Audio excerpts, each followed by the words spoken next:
जितने लोग टिकट मांग रहे थे उनमें से कितने लोगों का बधाई के लिए काम कर रहे हैं? हमारी जनता मिल्कीपुर की देवतुल्य जनता हमारे साथ है।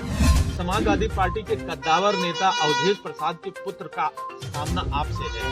ऐसे में लड़ाई बहुत मजबूत मानी जा रही है। इससे पहले लोकसभा वो जीत चुके हैं।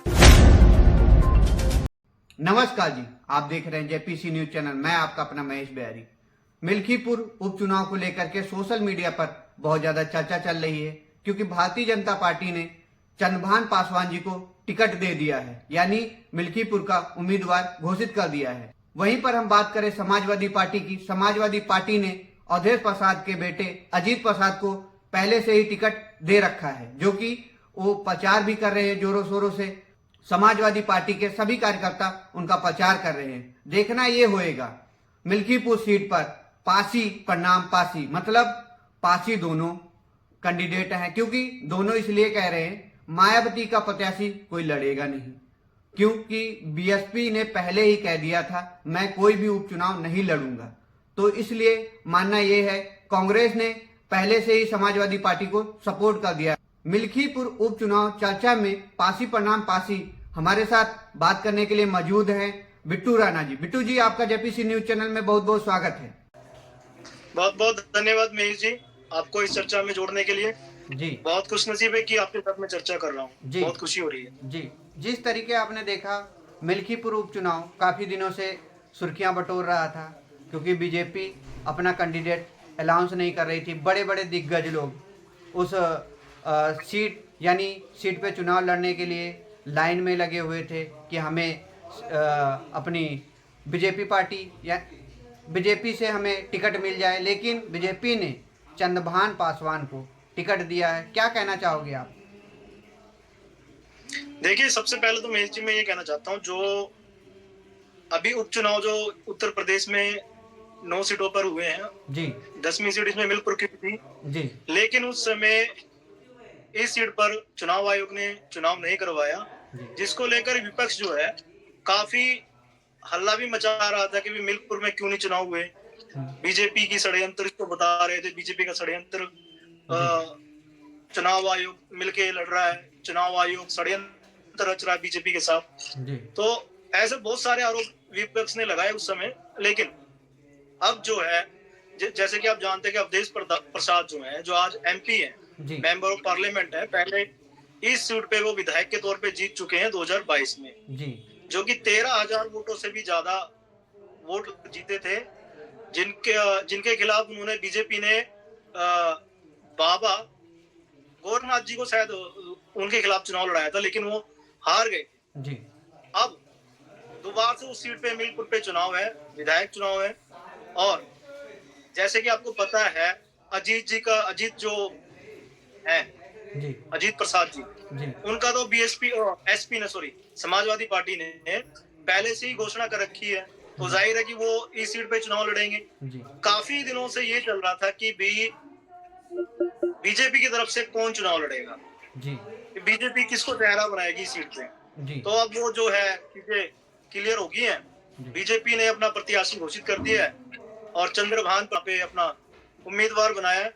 लेकिन मुझे ऐसा लगता है महेश जी अभी भी कि बीजेपी की गाड़ी शायद इस चुनाव में भी जो मिल्कीपुर की सीट है शायद अभी भी जो है वो फंस सकती है। क्यों खतरे में आपको लग रही है बीजेपी की सीट? खतरे में मुझे इसलिए लग रही है क्योंकि आप देख सकते हैं जो पासी समाज और यादव समाज है इस सीट पे सबसे ज्यादा संख्या में, सबसे ज्यादा दोनों की जनसंख्या काफी ज्यादा है जी जी।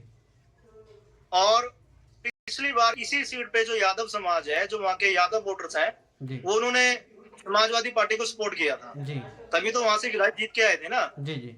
और उस समय पासी समाज ने भी उनको सपोर्ट किया था जी जी, तभी 13,000 ज्यादा वोटों से जीत के आए थे उस पे समाजवादी पार्टी के जो उम्मीदवार थे अवधेश प्रसाद जी जी जी। लेकिन अब आप ये देखिए कि अगर देखा जाए उस समय वो 13,000 कुछ वोटों से जीते थे जी जी, जो समाजवादी का कैंडिडेट था, जो आज सांसद है जी, उस समय वो 13,000 वोटों से जीते थे जी।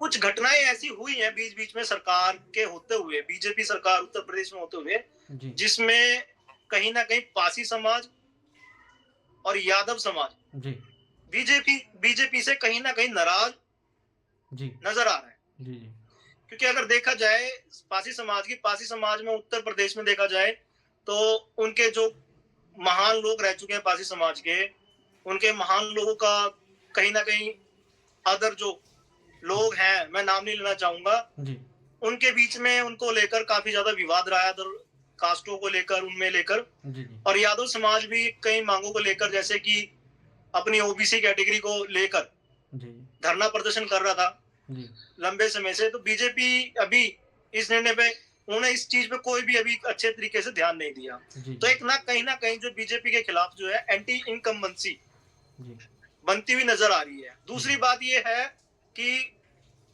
कांग्रेस ने साफ साफ स्पष्ट कर दिया है कि वो समाजवादी पार्टी को इस सीट पे सपोर्ट करेंगे। जी जी और मायावती जी का हो सकता है आने वाले कुछ ही समय में, आज में, कल में या परसों में, क्योंकि जब तक ये हमारी चर्चा लोगों तक जाएगी, हो जी, सकता है कि उससे उनका जन्मदिन है जी और वो अपने जन्मदिन पे ना कोई बड़ा फैसला लेती हैं। जी जो बीएसपी पार्टी की प्रमुख हैं, जी मुखिया हैं जी मायावती जी, वो कोई ना कोई फैसला अपने जन्मदिन पे हमेशा लेती हैं। जी जी तो हो सकता है कि इस बार वो कोई ऐसा फैसला ले ले जिससे कि बीजेपी को नुकसान हो। जी बाकी क्या फैसला लेंगी वो तो आने वाला वक्त ही बताएगा। जी तो कहीं ना कहीं अगर मान लीजिए उस समय भी समाजवादी पार्टी की 13,000 वोटों से जीत हुई थी, जी तो आज ये लगा लीजिए उनको, मान लो अगर बीएसपी जी जो मायावती जी हैं, वो अपने जो कार्यकर्ताओं को बोल देंगी कि भी आप आजाद हैं, जिस मर्जी को वोट डालें, जिस मर्जी को सपोर्ट करें। मैं तो ये कह रहा हूँ कि आजाद कर दिया अगर, जी जी मैं ये नहीं कह रहा हूँ कि वो बीजेपी को सपोर्ट कर रही हैं या समाजवादी पार्टी को सपोर्ट कर रही है, वो तो आने वाला वक्त बताएगा। जी जी अगर गलती से उन्होंने समाजवादी पार्टी को सपोर्ट कर दिया तो बीजेपी का खेल खराब हो जाएगा। जी और बीजेपी का सपोर्ट वो कर नहीं सकती, खुल के बोल नहीं सकती कि बीजेपी को वोट डालो, क्योंकि जो दलित अपना नेता मायावती जी को मानते हैं, वो कहीं ना कहीं बीजेपी के कुछ ना कुछ, बहुत से लोग ऐसे हैं जो बीजेपी के खिलाफ रहते हैं, उनकी विचारधारा से खुश नहीं है। जी जी तो मायावती अगर इधर गई तो मायावती को शायद थोड़ा सा अपनी छवि पे एक और डेंट लग सकता है मायावती जी की चेहरे पे। लेकिन मुझे ऐसा लगता है कि अगर वो ये बोल देती हैं कि भी आप आजाद हो, जिस मर्जी को वोट डालो, अपने कार्यकर्ताओं को, अपने वोटरों को, जो उनका एक वोट बैंक है, जी जी तो उसमें अगर ये लगा लीजिए अगर 13,000 वोटों से उस समय समाजवादी पार्टी का कार्यकर्ता या जो उम्मीदवार उस समय 2022 में जीता था, जी जी तो अब ये लगा लीजिए कांग्रेस का भी एक अपना वोट बैंक है। मान लीजिए सारे वोटर जो उस समय कांग्रेस को जितनी वोटें मिली है वहां पे जी जी 2022 में, आधी लगा लीजिए, जी जी आधे लोग, मान लो आधे लोग बात मानते हैं, आधे नहीं मानते, आधी लगा लीजिए, वो प्लस कर लीजिए, जी जी क्योंकि समाजवादी पार्टी का भी अपना एक खुद का वोट बैंक है वहां पे। जी यादव समुदाय तभी तो- ज्यादा है। तभी तो समाजवादी पार्टी ने अयोध्या में इतना बड़ा खेल रच दिया। जी अवधेश प्रसाद जी को जब भी तो एमपी बना चुके हैं वो, जी जी जी और कुछ ना कुछ अयोध्या में भी जो वहाँ के लोग हैं, जो अयोध्या के आसपास जो मंदिर का निर्माण हुआ है, जी उसके आसपास के जो लोग हैं आज भी बीजेपी से नाराज हैं।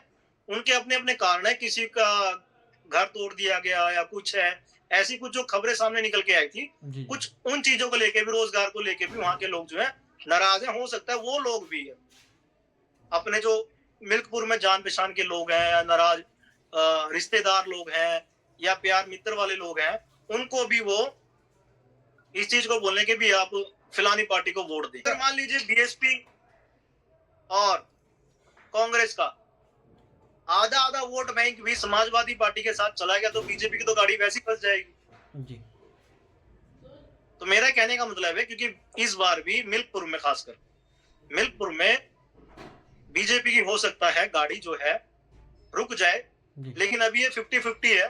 जी आने वाला समय बताएगा क्या हो सकता है, क्या नहीं होगा। जी बिट्टू जी, क्या आजाद समाज पार्टी मिल्कीपुर में एंट्री मार सकती है? अभी देखिए, जो अपने आजाद समाज पार्टी के अध्यक्ष हैं जी चंद्रशेखर आजाद जी, उनकी तरफ से ऐसा कुछ मुझे लगता है अभी तक कोई नहीं, ऐसा फैसला नहीं आया है।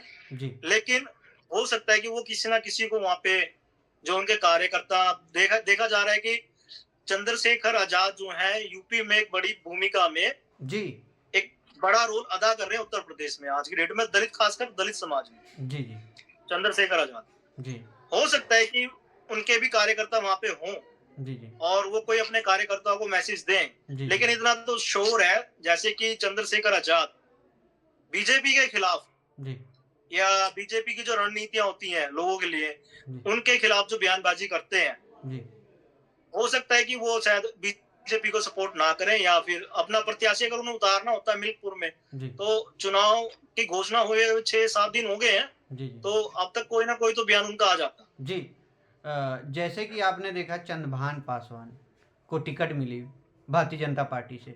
भारतीय जनता पार्टी से टिकट लेने के लिए बहुत बड़े बड़े दिग्गज लोग उम्मीद लगा के बैठे हुए थे, आस लगा के बैठे हुए थे। क्या कहोगे, क्या सोच करके चंद्रभान पासवान को टिकट मिला है? देखिए, अभी जो उत्तर प्रदेश में जो भी लोकसभा के चुनाव गए हैं जी और 2022 में जो चुनाव उस समय मिल्कपुर में हुआ था जी विधानसभा का, तो उन्होंने देखा कि भी पासी समाज के लोग जो लोग हैं जी कि क्योंकि अजीत पासवान जो है वो भी पासी समाज से हैं, जी तो उनको ये पता लग चुका था बीजेपी को, उन्होंने अपनी ये रणनीति बना ली थी कि क्योंकि उधर चेहरा जो है वो भी पासी समाज से है, और लोकसभा के चुनाव लगा लो या 2022 में विधानसभा के चुनाव लगा लो, जी उस समय पासी समाज ने उस सीट पे एक बड़ा खेला कर दिया था, जी यानी कि वो पासी समाज का ज्यादातर वोट उधर चला गया था समाजवादी पार्टी को। जी जी तो अभी भी जो चेहरा है मिल्कपुर सीट पे समाजवादी पार्टी का, जी वो एक पासी समाज से ही है। जी तो उन्होंने कहा कि अगर 2 बार पासी समाज उधर जी अपने व्यक्ति को देखकर समाजवादी पार्टी की तरफ जा सकता है, जी तो ऐसा उन्होंने सोचा होगा शायद कि वही पासी समाज, अगर हम चेहरा उतारते हैं मिल्कपुर में पासी समाज का ही, तो हो सकता है पासी समाज इधर आ जाए जी और बीजेपी की सीट निकल जाए। लेकिन ऐसा बहुत ही कम होता है कि उधर गया हुआ व्यक्ति बहुत जल्द इधर वापस आ जाए, जी या तो कोई बहुत ही बड़ी घोषणा वहां पे हो जाए उस समाज के लिए, जी जो बहुत ही भाई पूरी लाभ का एक घोषणा जो है उस समाज को एक अलग से बेनिफिट उस राज्य में या उस सीट पे मिलेगा, जी तब तो शायद इधर उधर वोटर जो है एक बड़ी तादाद में चले जाते हैं। जी लेकिन पासी समाज चेहरे का उतारने का मतलब यही है बीजेपी का कि वो वोटों का ध्रुवीकरण अच्छे से कर सके। जी पासी समाज के बहुत सारे मुद्दे हैं, लेकिन मौजूदा सरकार, उत्तर प्रदेश सरकार नहीं उन मुद्दों पर ध्यान दे रही है। जैसे कि महाराजा सोहेलदेव पासी टाइटल के साथ हुई छेड़छाड़ को लेकर के, महाराजा सलिहा पासी के टाइटल के साथ छेड़छाड़ हुई है। कई सारे ऐसे मुद्दे हैं पासी समाज के जो व्यक्तिगत हर पासी चाहता है कि इन मुद्दों पे सरकार हमारी बात सुने, लेकिन सरकार उन मुद्दों पे फोकस नहीं कर रही है। क्यों फिर बीजेपी को वोट देगी अपना पासी समाज के लोग और पासी समाज? देखिए, ये तो अब जो है समाज को देखना है कि भी उनकी मांगों पे कौन काम कर रहा है, कौन नहीं काम कर रहा है, उनकी क्या मांगे है, कौन पूरा कर सकता है, कौन नहीं कर सकता। मेरी बात, आप टाइटल के साथ छेड़छाड़ हो रही है, ये तो कानून देखेगा इसको जी ये तो कानूनी प्रक्रिया है। जी जो छेड़छाड़ किसी के टाइटल के साथ हो रही है, जी अपमानना जो हो रही है, उसको कानूनी प्रक्रिया से देखना चाहिए। लेकिन मांगों की अगर मैं बात करूं, देखिए हर एक समाज का एक अपना संगठन, एक बड़ा संगठन होना जरूरी है, जी और उस संगठन की एक कमेटी होनी जरूरी है, जी एक कमेटी, जी जी और उस एक कमेटी का एक नेता होना चाहिए। जी कमेटी इसलिए ताकि नेता अपनी मर्जी से कोई भी फैसला ना ले सके, जी और नेता इसलिए होना चाहिए क्योंकि उस कमेटी का एक चेहरा होना चाहिए, जी बिल्कुल, और वो न्यूट्रल होना चाहिए। जी जो चेहरा हो वो न्यूट्रल हो, जो कमेटी हो बिल्कुल न्यूट्रल हो, जी जिससे कि अगर वो अपने समाज को किसी चीज के लिए बोले कि भी हमें ये, हमारे समाज की ये डिमांडें हैं, सरकार को बोले और हमारा समाज हमारे साथ खड़ा है, और हमारे लोग इतने सारे, इस राज्य में इतने लोग हैं, ये जनसंख्या हमारी है, इतने वोटर्स हैं हमारे। जी जी देखिए, जब तक अलग अलग, मैं तो एक कहना, कोई भी समाज हो, इसमें चाहे कोई भी बिरादरी हो, कोई अलग अलग एक धड़ा वो बन गया, एक धड़ा ये बन गया, एक धड़ा वो बन गया, अलग अलग धड़े बनकर बढ़ जाओगे तो सरकार इतनी जल्दी ध्यान नहीं देती। जी बिल्कुल। तो इसके लिए समाज को एक होना जरूरी है, जी एक नेता जरूरी है, जी और अपनी मांगे मनवाने के लिए समाज को अड़ियल होना पड़ेगा। जी जो समाज का जो नेता है, वो जो कमेटी है, वो डिसाइड कर ले कि इस बार हम इस पार्टी को, वो कोई भी पार्टी हो सकती है, बीजेपी हो सकती है, कांग्रेस हो सकती है, समाजवादी हो सकती है, बीएसपी हो सकती है, किस पार्टी के साथ जाना है, तो वो समाज कम से कम 90% जी उसकी बात से सहमत होना चाहिए, पूरा समाज, और उसकी बात पे चलना चाहिए। तब तो आप चाहे सरकार से कुछ भी करा लो, जी जी जब तक आप इकट्ठे नहीं होंगे, एक मुट्ठी नहीं बनोगे, जी तब तक आप सरकार से कुछ नहीं मांग सकते या कुछ नहीं मनवा सकते। जी जी हाँ, अगर ऐसा कोई संविधान में रूल है या कुछ है, तो जी। सरकार वो अपने तरीके से देखती है, अपने तरीके से वो लागू करती है। जी जी तो भाई बड़ा अच्छा लग रहा है आपसे बात करके। आप क्या कहना चाहोगे लास्ट में, ऑडियंस जो देख रही है आपको, उनको क्या मैसेज देना चाहोगे, मिल्कीपुर ही नहीं पूरे उत्तर प्रदेश को? देखिए, मिल्कीपुर की बात करें फिलहाल तो अगर मैं बात करूं, फिलहाल तो महाकुंभ चल रहा है जी और भाई कुंभ की चर्चाएं ज्यादा हो रही हैं, जी लेकिन मिल्कीपुर आज एक ऐसी सीट बन चुका है, इतनी हॉट सीट बन चुका है। आप देखेंगे भारत में इन्हीं तारीखों में अलग अलग राज्यों में भी उपचुनाव हो रहे हैं विधानसभा के, लेकिन सबसे ज्यादा चर्चा जो है मिल्कपुर की हो रही है, जी क्योंकि मिल्कपुर एक हॉट सीट मानी जा रही है। जैसे कि हॉट सीट क्यों मानी जा रही है? हॉट सीट इसलिए मानी जा रही है कि अवधेश प्रसाद जो है वो वहां के पहले विधायक रह चुके हैं जी और अयोध्या से वो जीत चुके हैं। जी तो एक मैसेज जो लोगों में गया कि अयोध्या के लोगों ने इनको हरा दिया, बीजेपी वालों को, एक मैसेज विपक्ष ने लोगों तक पहुंचाने की कोशिश करी है, और वो गया भी है काफी हद तक, जी जी जहां से थोड़ी बहुत किरकिरी जो है बीजेपी को झेलनी पड़ी है, बीजेपी को भी परेशानियां हुई है जी इस चर्चा को लेकर। अब देखना ये होगा कि मेरा मानना है, खुद के मेरे जो विचार हैं, जी कि वाकई में वहां में जो बीजेपी की गाड़ी है वो रुक जाएगी, जी या फिर बीजेपी इस बार अपनी इज्जत बचा लेगी, क्योंकि बेइज्जती काफी हुई है उस सीट, वहां की अयोध्या की सीट को लेकर बीजेपी की काफी। आप जाओगे, जहां भी देखते हैं कि बीजेपी कोई डिबेट में, किसी चर्चा में बीजेपी वाले बोलते हैं कि हमने अयोध्या में राम मंदिर बनवाया है, वहां से विपक्ष के जो भी प्रवक्ता होते हैं वहां से जवाब आते हैं कि वहां की जनता ने आपको हरा दिया। जी तो अब ये हॉट सीट इसलिए बन चुकी है। अब देखना ये है कि भी क्या मिल्कपुर में बीजेपी अपनी इज्जत बचा पाएगी, और सबसे बड़ा जो दामोदार है वहां की सीट निकालने के लिए वो योगी जी पर है। और योगी जी ने, मैंने सुना है कि वहां पे 6 मंत्री अपने वहां पे लगा दिए हैं कि वहां पे किसी तरह उस सीट को निकाला जाए। लेकिन जनता है, जनता कुछ भी फैसला ले सकती है, और जनता का निर्णय सर आंखों पे सबको रखना पड़ता है। लेकिन विपक्ष आज भी एक आरोप लगा रहा है कि जैसे कि उपचुनाव में देखा गया, पिछली 9 सीटों पर 7 में बीजेपी जीती थी, 2 पर समाजवादी पार्टी जीती थी, उस समय विपक्ष आज भी ये अखिलेश यादव जी ये भी बोल रहे हैं आपको प्रेस कॉन्फ्रेंस कर करके कि हो सकता है बीजेपी इस बार फिर जोर के दम पे, पुलिस के दम पे ये सीट निकालने की कोशिश करें। जो वीडियोस पिछले उपचुनाव में निकल के आई थी पुलिस वालों की, जो वहां के एक विशेष जाति के लोगों ने, विशेष धर्म के लोगों ने पुलिस पर आरोप लगाए थे कि भी हमको वोट नहीं डालने दिया जा रहा, नकली बताया जा रहा है। तो इस बार देखना ये होगा कि ऐसा कुछ विवाद या फिर लोगों के साथ संवाद नेताओं का कैसा रहेगा, ये तो आने वाला समय ही मिल्कपुर में देखने के लिए मिलेगा। जी बिट्टू भाई, बहुत बहुत धन्यवाद, आपका कीमती टाइम दिया जेपीसी न्यूज टीम को और चैनल को, इसके लिए बहुत बहुत धन्यवाद। बहुत बहुत धन्यवाद महेश जी, आपका भी और जेपीसी न्यूज का भी, जो अलग अलग मुद्दों पर, जनता के अलग अलग मुद्दों पर चर्चाएं करते हैं। हमारे जैसे छोटे मोटे पत्रकारों को भी अपना विषय रखने के लिए इनवाइट करते हैं। बहुत बहुत धन्यवाद जेपीसी न्यूज का और आपका। जी।